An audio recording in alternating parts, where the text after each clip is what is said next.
verbunden an Brücke. Alle Türen und Luken sind verschlossen. Now let's see Wir here. sind bereit, den Schlepper zu verbinden. Yeah, I almost forgot again. I'm really one for forgetting the APU. I almost turned off the external power now.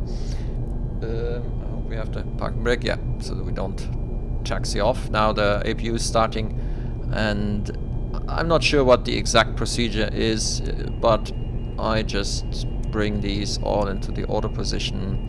I turn on these things. No, this is the disconnect, I think. Oops, yeah. So I turn on these things. Why are we going forward? Hello? Hello? Schlepper ist verbunden, der Bypass-Pin ist gesetzt. Bitte lösen Sie die Parkbremse. Are you serious? Wir beginnen mit dem Pushback. Did I accidentally turn off the hydraulics by doing this? Interesting. So let's put these on, and let's put the fuel tanks on. No, we don't have anything in the center tank. And yeah, so packs are off. I'm guessing that this is okay, so I am going to, and I think you first need to, because nothing would start without this, and then I put it into start.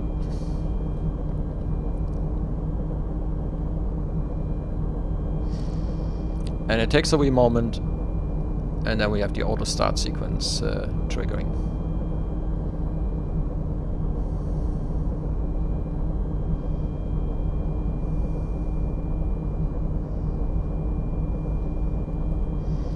Looks like we may have lost hydraulic, that's why we kind of rolled forward or so. Or maybe it's a glitch with better pushback.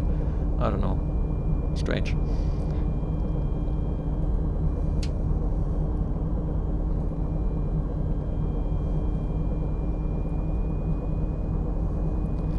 So, starter cutout. Alright then.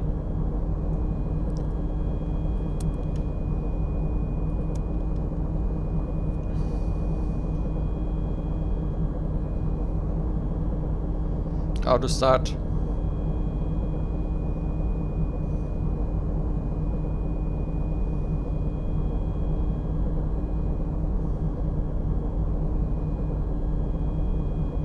So the displays are really nice and crisp, so you can see that here. There's no fuzziness to them, which I find good. And all these look, yeah, they look pretty accurate.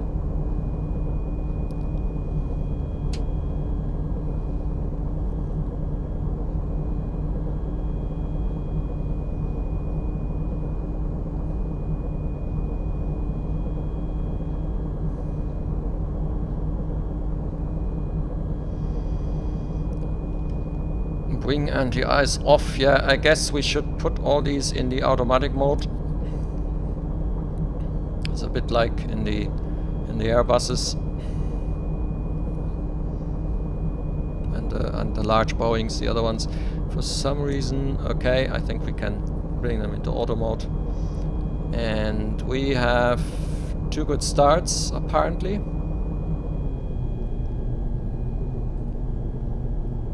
All right. There's no indications here, so I guess we should be fine. I'm going to now bring flaps into. Der Push-Vorgang ist abgeschlossen. Bitte setzen Sie die Parkbremse. Parking brake is set. Schlepper wird getrennt. Einen kleinen Moment bitte. And we can now turn the APU off. We can turn the packs on.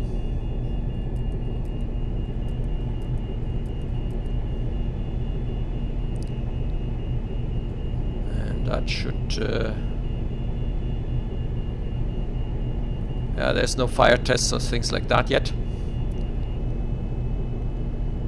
By the way, the hoods, you can bring them down, but they do not work yet. Hoods are actually, heads-up displays are actually one of the features in the Boeing 787. So I'm hoping that eventually they will bring them in. Okay, Der Schlepper wurde entfernt, der Bypass-Pin ist gezogen, Freizeichen gibt's von der linken Seite. Einen angenehmen Flug. Tschüss. alright.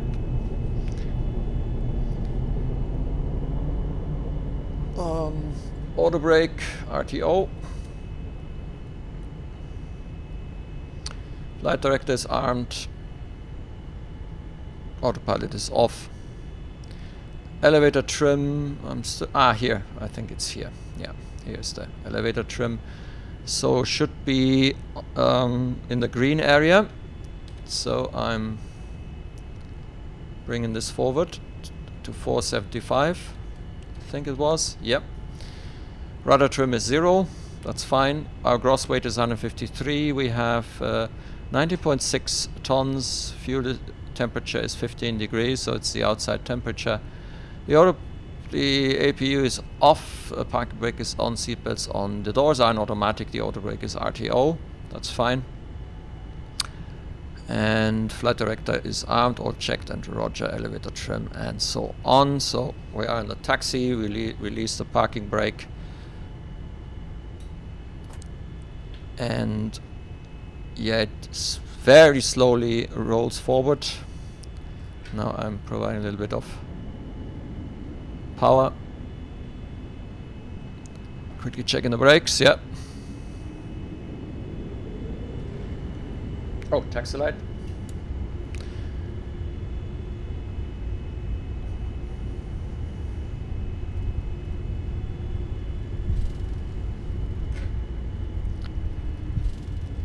You don't need that much power.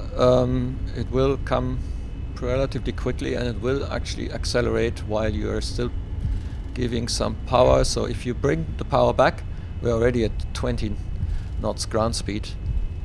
It will happily roll on for quite some time. So it doesn't slow down that quickly, unlike other aircraft I've been in. It's not overly heavy too, so that may be a contributing factor. Steering, you can have a steering tiller. This is in the configuration I'm going to show you during the flight. We don't forget. Let me quickly go into the settings menu while we are taxiing so that I don't forget. Settings. Settings. So. Yeah, you can use a tiller.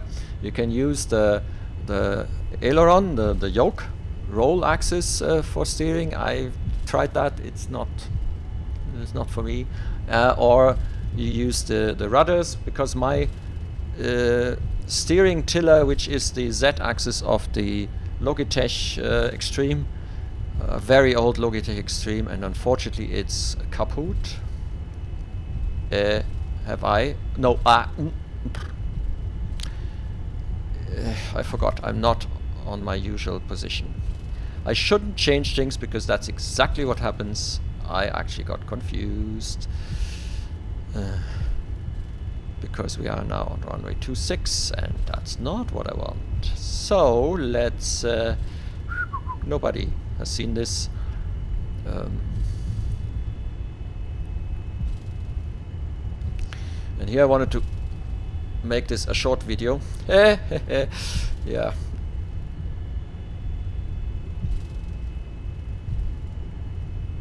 Alright, off you go.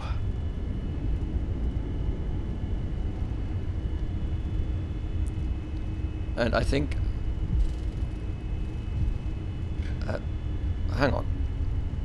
Yes, but I think I also taxied to the wrong side of the flippin' airport. You know what? I'm going to use this. I'm not going to... yeah, I should have really parked where I usually park, because I obviously got pretty confused now and ended up on the wrong side of the airport. I didn't want to be there. Right, no problem. Let's go here. Departure, we use 08 right. We use the anchor and execute. Just check that there is no discontinuity.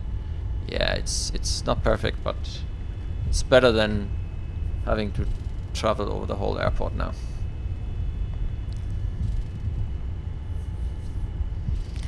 So taxiing, yeah, you need to find sort of the point in the view that I have here, which is basically this almost the standard view. It's roughly in the middle of the PFD. So you see, yeah, or see here, yeah.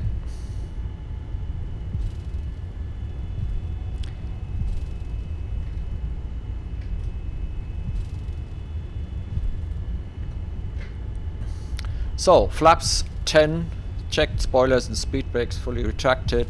Yep, they are. And flight instruments, we've checked them, we've set up the MCP. The navigation equipment, yep.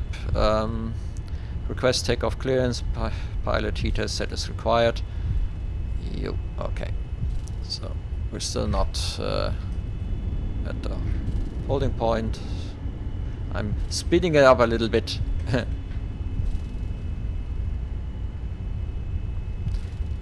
But it shows I should not change my scenario. For whatever reasons, I ended up on the wrong parking position.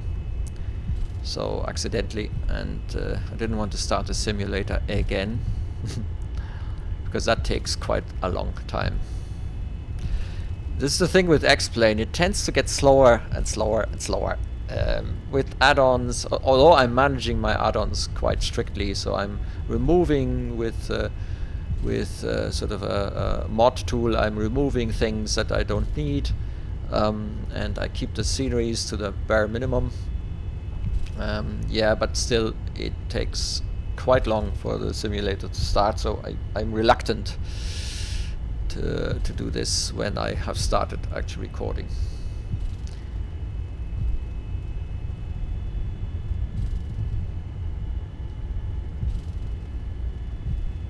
But anyway, this is try and fly, so I'm testing the aircraft, and any kind of deviation from my usual just helps to see how well that aircraft responds to situations that are not standard. So we're here in the cargo area and Lufthansa Technik in Munich on the southern runway.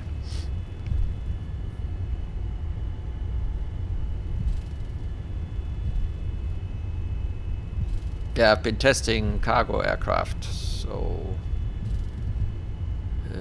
yeah, that's probably the reason why I ended up on the wrong side.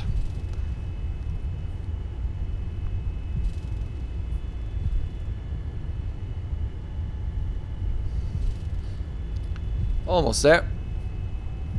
Yeah, taxiing and steering is actually quite good in this aircraft. There's no over reaction on the axis here, neither the roll nor the rudder axis. It's all quite nice. The steering tiller I would use if my joystick would work properly, but unfortunately it jitters so much and it has a real problem. So the potentiometer on this axis is really gone, unfortunately. I might get myself a new one, but because the rest of the stick work quite well, and I'm not sure how the new ones are like. The X and Y axis are still good on this Logitech, and they serve as my Airbus stick, and they are quite good for it, because I've tried many other joysticks and they were all very fuzzy to me, or they are for a different purpose, and for some reason the Logitech is very close to a real Airbus side stick, so that's why I'm reluctant to do it away with it. So alright then, strobes on, taxi lights out, landing light on, and also runway turn-off lights on, and we put the transponder into TARA mode and we line up.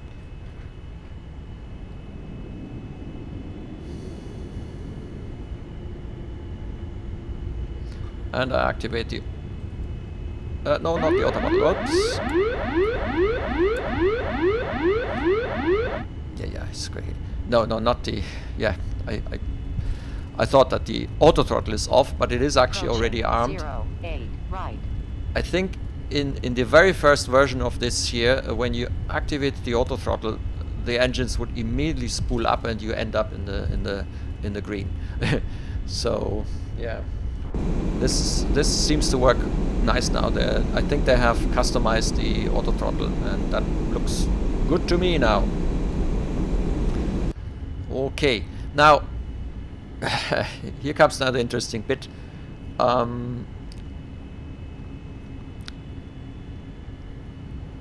LNAV and VNAV. Yeah, watch it. Just watch it. So, what's that again? That's the climb, continuous, auto throttle. We are in takeoff 1 mode. Let's see where it brings the throttles to. I think it should stop at 93. It does. Very good.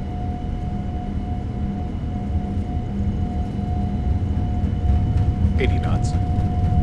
Check. And that is not okay.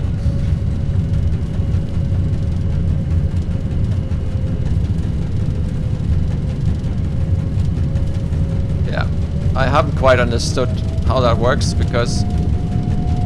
Oops.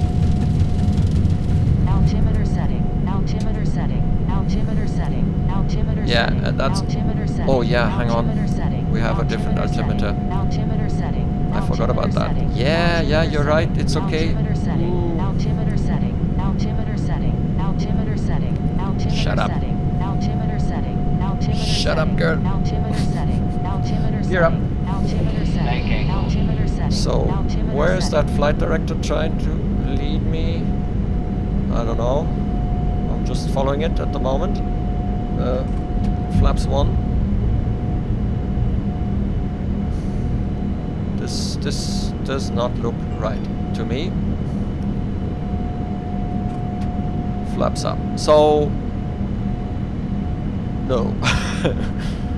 The flight director is not doing, and obviously, yeah, we have now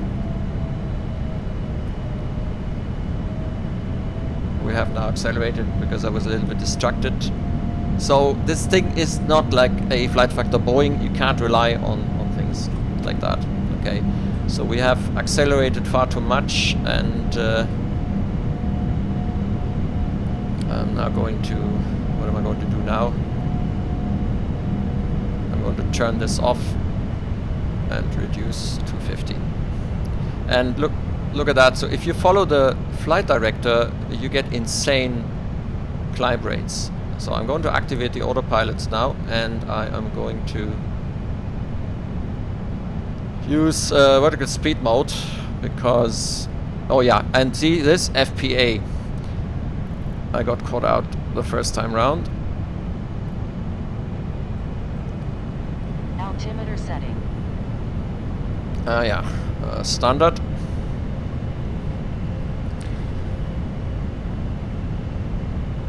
So following the flight director after takeoff just didn't work.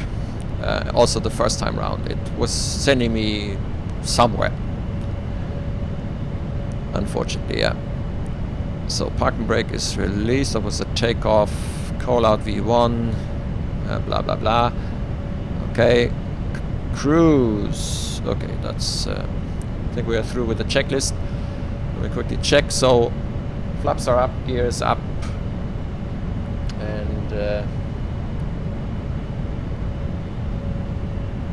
we are finally looking like we are back on the flight plan. So yeah, and don't use flight level change or VNAV. No, it doesn't work. You get 8,000 feet per minute climb rate like a rocket. Just there is too much standard X-plane genes in this auto throttle and vertical navigation still, so doesn't really work. No. So I use 1800, I use 250, and then depending on my needs I would then bring this up to 290 once we are above 10,000. 10,000, by the way, we have reached. I turned off the lights. I have a switch for that. And so auto brake is off. Flaps are up. And we are on our merry way.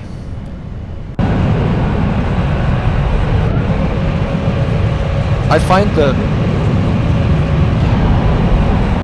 find the sound actually quite good.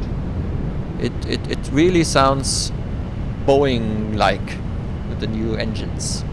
So I was quite pleasantly surprised by the sound.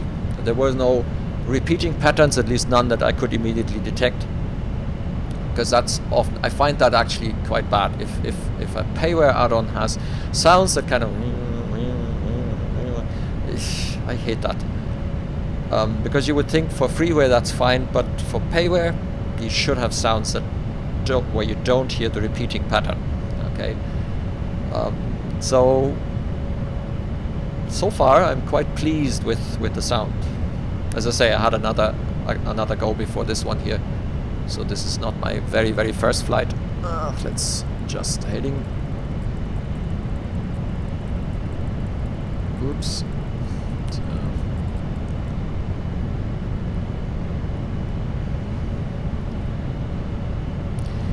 Yeah, it's climbing now at the 1500. So if you use the standard modes, it's doing fine. LNAV is working fine once it's on its track, and so yeah, that's okay. You can't fly ATC with this because just don't use flight level change or VNAV. It just isn't there yet. This is really all over the place, this thing.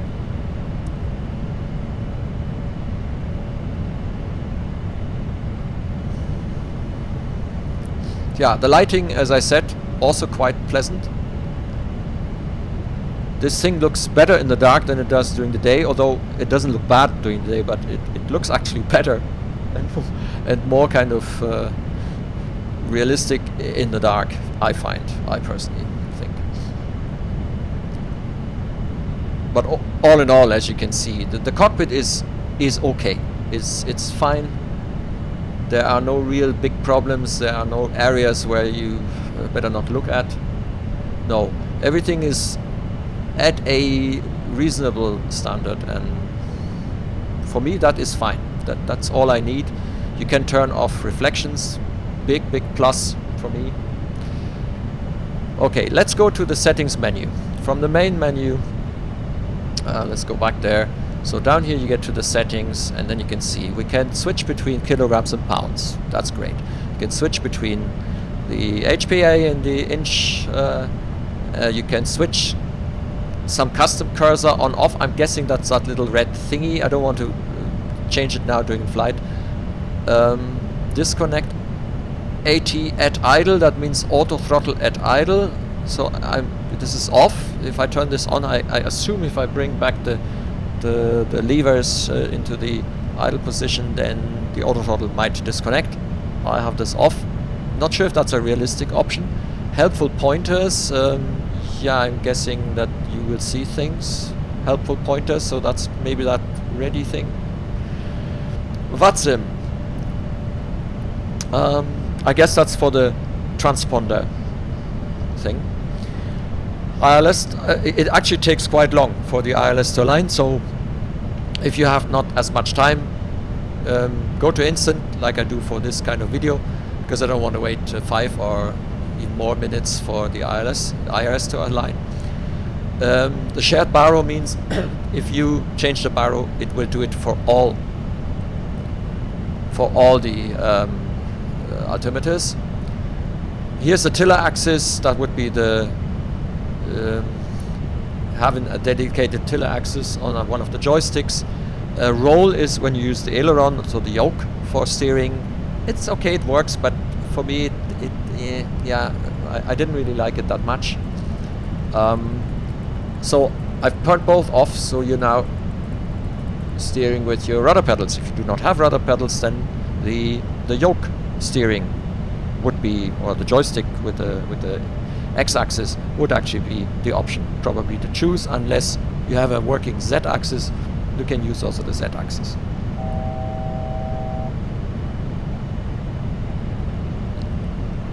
Unlike mine. Cabin reflections off, cabin seats on. I'm not sure if you can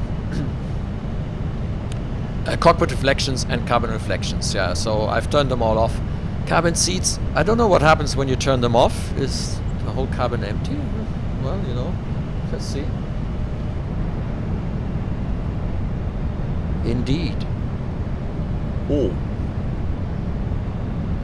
Not sure what that's for, but okay. Pause at TOD, top of descent. That would imply that it can calculate the top of descent. Oops. No, I don't want to click there, because there's one option, enable rain effects, and obviously I turned them on, although I haven't got rain now. And here comes the bit, and I can tell you already, it will do what all standard explain aircraft will do. It will fly to the left and be all over the place, and I will need to change the programming in the FMC to get it back on track. It's just like that. It's explain standard behavior. This corner is there to check what will happen if you have a very tight corner in your flight plan. That's all it is. For me, this is always an indication how good the control of the aircraft is by the computers and by the autopilot. There are aircraft that can handle this properly. They fly, okay, they still overshoot a little bit, but that's normal at this size. Yeah, and then they go here. Now, it looks like it's would be doing it correctly, but usually it then veers off to the left. We shall see what happens with this one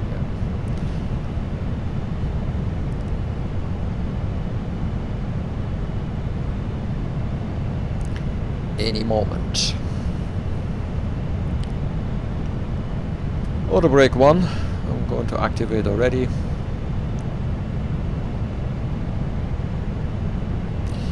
It looks like... no, not yet. It still follows the line. Sort of.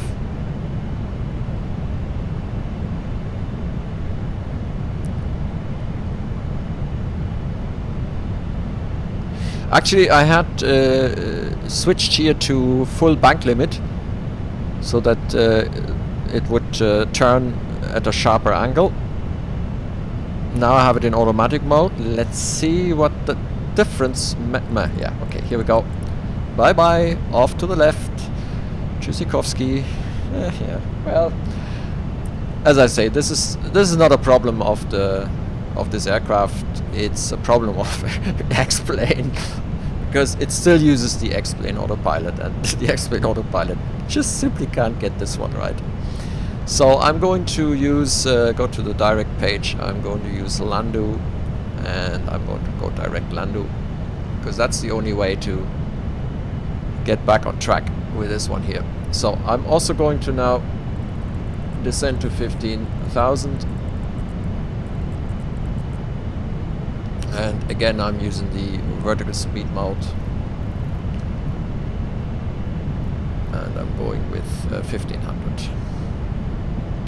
That's because of a constraint that we have theoretically at BAMTA. No, sorry, rose up, we should be at 15,000.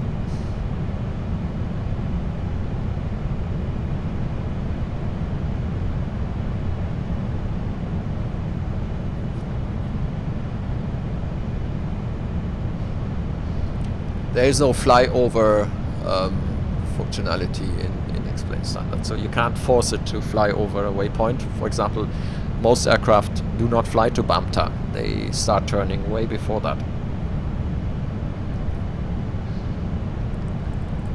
Right, so you can see it is a straight line anyway, but I have taken out the in-between waypoints, because what will happen if I try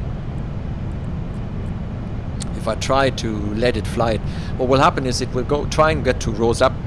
It will not be able to hit it properly, so it will start circling around rose up, trying to hit rose up in order to switch to the next waypoint. And the same is with the next whatever it was called. If it's too close, it can too close but too far in a way.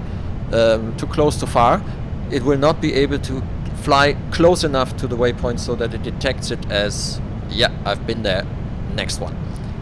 And that means you start circling around like mad, and you will never get out of that one. I tried this. I let one of those X-plane aircraft fly for a long time, and it just never hit it.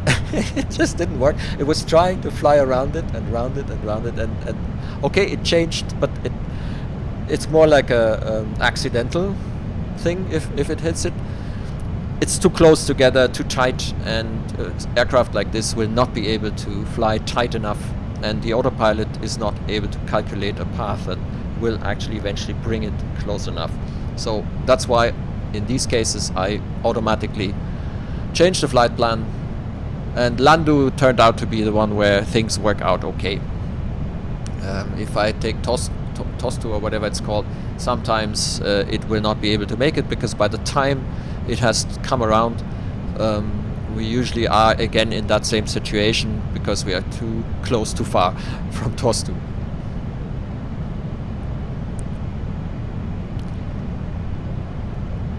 So forget vertical navigation with this one. It also doesn't calculate top of descent. So the option is quite funny, but basically, as far as I can see, there is no real calculation of top of descent yet. Maybe. See what happens when I go to the progress page. The progress page is, well, there is actually a top of descent in 2 miles, because we actually need to go to 5,000 feet. Yeah, so let's continue with the descent, but on a more shallow rate. I'm not sure how it calculates the top of descent. And is that actually standard X-plane? This could actually be standard X-plane. Yeah. And yeah, well, anyway. So I'm descending with about 11, with about 1,000 feet per minute at the moment. So MIQ is 33 plus 6, 39 is 40 miles. So I'm just continuing to descend now very slowly.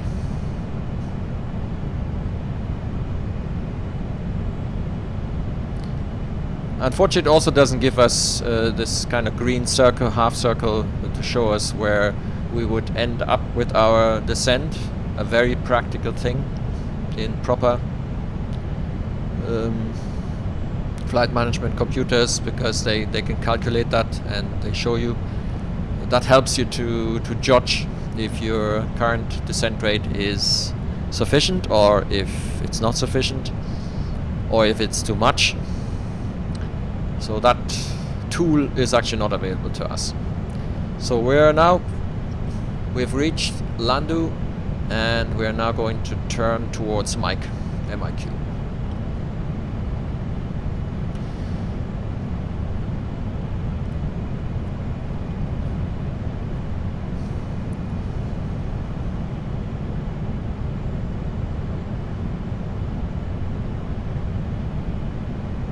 ATC would give you probably then descent instructions, but yeah. Right, so fasten seatbelt signs on. I've never turned them off anyway. Did I? Yeah, it's in auto mode. Anti-ice, radios. Yeah, the radio. Just to quickly check. 109.5. Yep.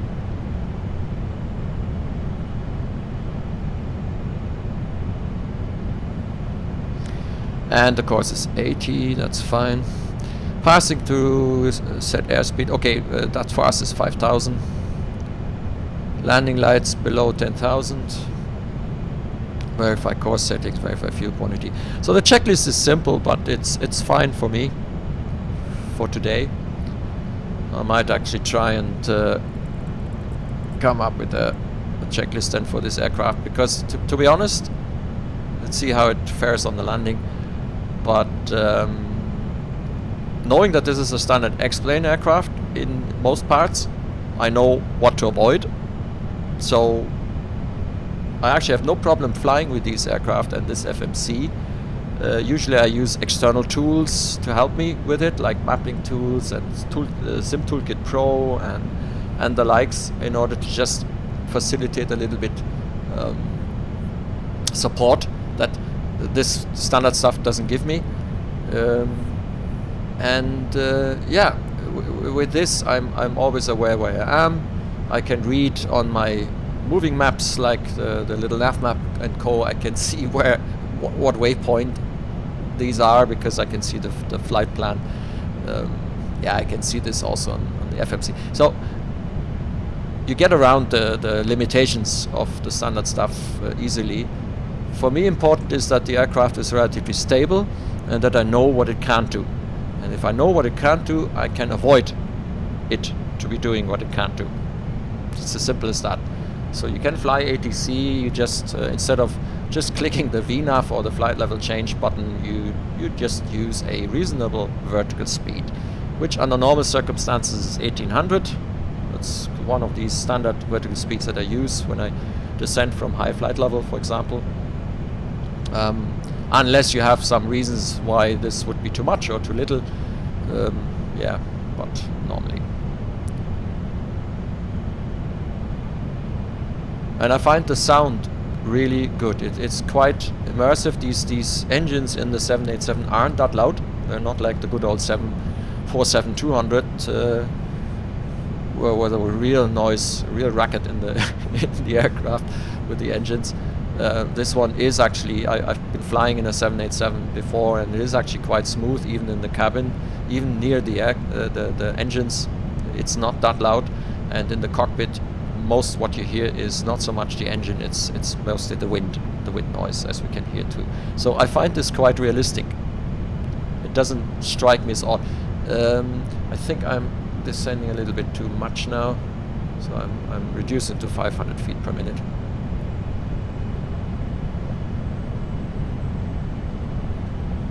All right. We are below 10,000. Landing lights on.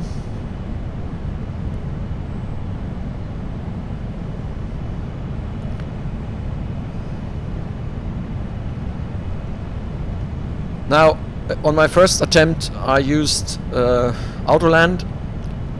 It kind of worked. Yeah. But when we were on the ground, suddenly, after some time, the aircraft veered off to the right. And that was because the autopilot hadn't turned off. So I think normally what happens is in a Boeing, when you do an Autoland, is that the autopilot stays on, at least in modern aircraft. It would stay on and then steer the aircraft down the runway, and eventually it will turn itself off. But even if it doesn't, you should turn it off. And I forgot, actually, and suddenly that thing went somewhere completely wrong. And I was slithering over the runway. The other thing is you should program yourself a key that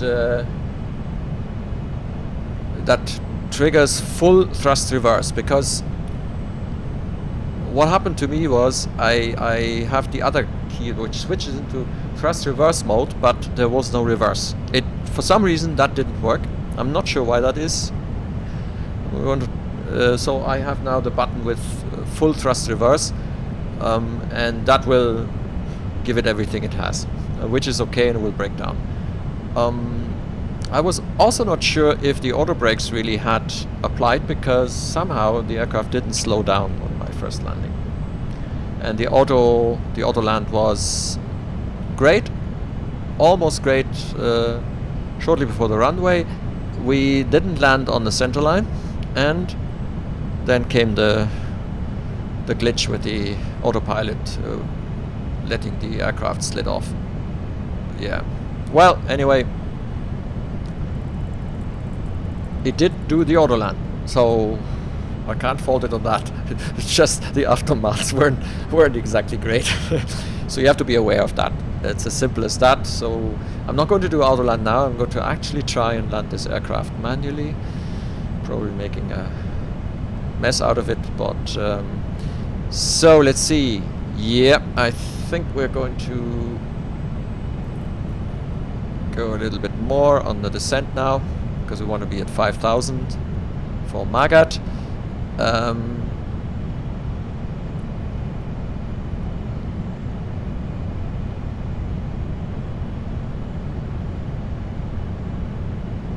Yeah, I think we're fine.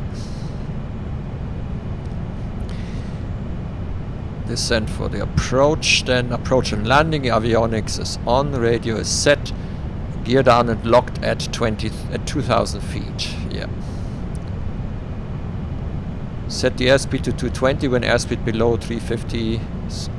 Set below 350. Yeah, we are anyway. That's what we're going to do, because there is no automatic speed mode, and it doesn't even show you the approach speeds. Oh yeah, by the way, I wanted to test that, if you can actually calculate the landing performance. Doesn't look like it, right? Performance takeoff. Is there? No, there's no landing performance. So there's nothing you can do here, and there's also not this landing VREF stuff. At least I didn't find it. Let's see, VNAV.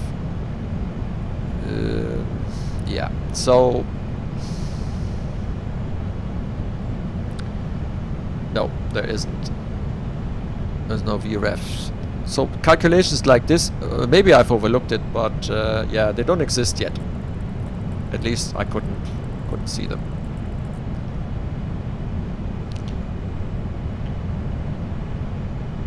So I'm taking the 220 is a good thing. 220 is kind of the up speed, then 5 degrees, 15 degrees, 170, 25 degrees when airspeed below. Yeah, I'm not sure if that's the same values that I should use here, but I will do anyway. Roughly, I have my steps that I use, and that usually works out quite okay. So I'm already putting in the so we're turning now. What I'm going to do now is I'm going to arm the approach mode and see how that works. So we're log and GS white, which means they are armed. We can now see also the ILS. That only shows up when you activate the mode. And I'm missing the here's the ILS now. I could have seen it here, but there is no indication for the ILS on the PFD.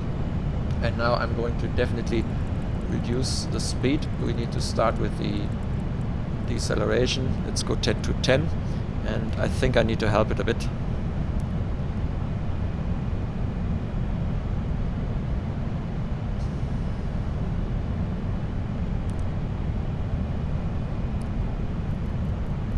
Yeah, we almost reached 5,000.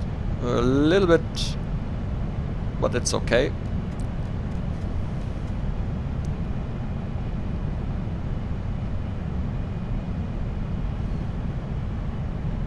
So flaps 1.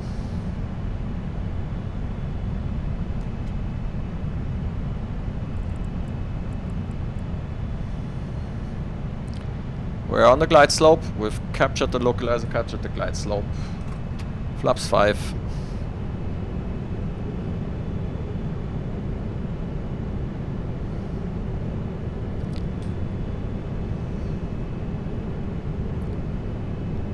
So flaps 10, 15. I think we can jump.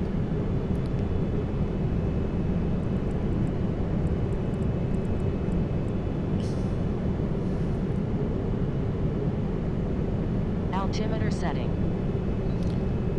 We are still in standard mode. 2,500.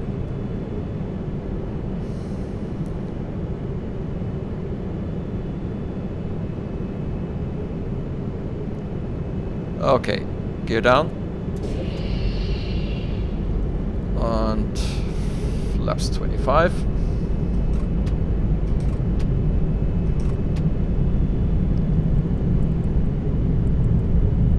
And I'm guessing that our reference speed is in and around 140 something. I'm taking the minimum and I stay a good bit above that.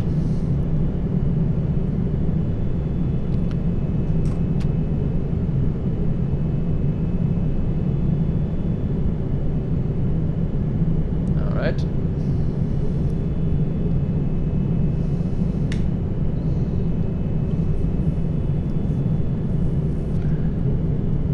So I'm not sure, should we put full flaps? That would be flaps 30.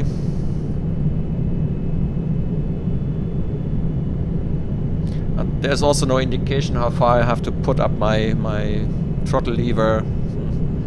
Yeah, I'm gonna wing it, see how that works out now.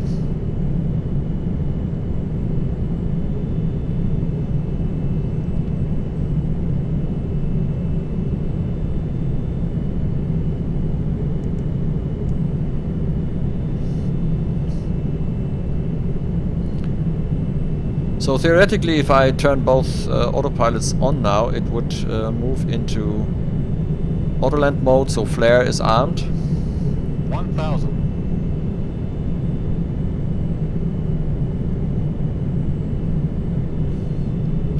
So, I'm going to turn off the autopilot now.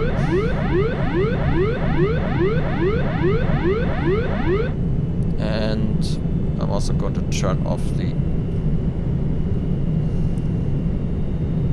So now I'm trying to kind of, yeah, we are already climbing. 0-8 left. Yeah, we need to get down. We need to get down. 500. So far the steering is okay. 400. It's fine. 300. I keep about 38 on the N1, roughly. That seems to be pretty okay for holding the speed. 200.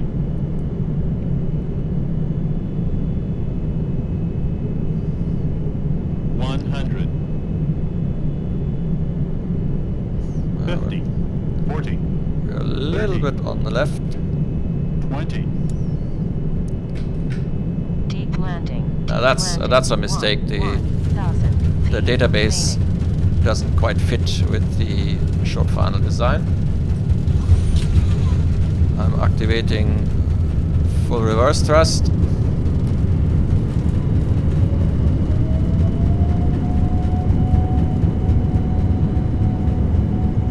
With the auto brake 1. 60 knots. I'm turning reverse off. Manual braking. So that worked actually quite well. Hello?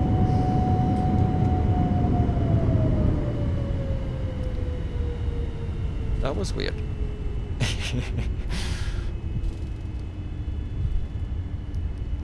Yeah, that switch, so it must have triggered twice because we went back into reverse mode.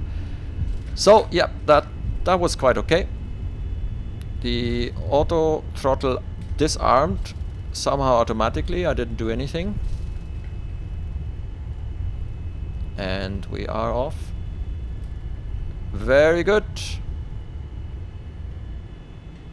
Let's put on the parking brake. Let's start up the APU. But I'm not going to bother to go back. It has been long enough. So, that actually went quite okay, but it is because I have tried it out before, so I've learned a little bit about what is possible and what is not. So if you fly this aircraft a couple of times and just experiment and see what works, what doesn't work, I think it's no problem taking this on online flights. You need to train a little bit how to use the standard FMC anyway, and not everything is possible, but it knows holdings, although it might not fly them exactly as you think it should. You can change the flight plan anytime. You have sits and stars, so you have everything you need. And instead of flight level change and VNAV, don't use that at the moment. It's still too much explain standard.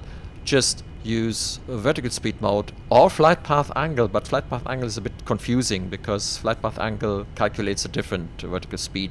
It's not what you think it is. So because it's a different way of looking at climb and descent. So switch to vertical speed mode and then use just 1800, usually 18 to or 1500. That's sort of the vertical speeds that I'm using, and try and adjust it roughly to what you see. I know it's not as comfortable as a flight factor 757 is, but I think it has everything already to use this aircraft, and I am definitely going to use it now for the odd flight, also maybe for some long haul videos, just to see how it really fares.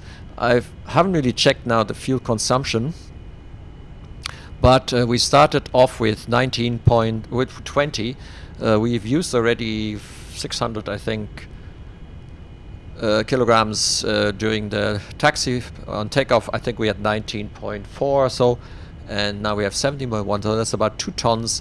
We've been flying around half an hour, so I would guess it's about 4 tons for the whole an hour, but that's on low altitude and so on. I guess you can fly this with about 3 tons per hour, possibly. I need to check what the performance values are when I do flight planning for a longer haul. Okay, that's it. I hope that was interesting to you. So Magknight, way to go, but I think well done so far. I am impressed. This really has developed, it has improved, and I'm not going to leave it now in the shed. I'm actually going to take it out and will use it, because I think it is now ready to be used, even if it's not perfect on all corners. That's it. Until next time. Bye.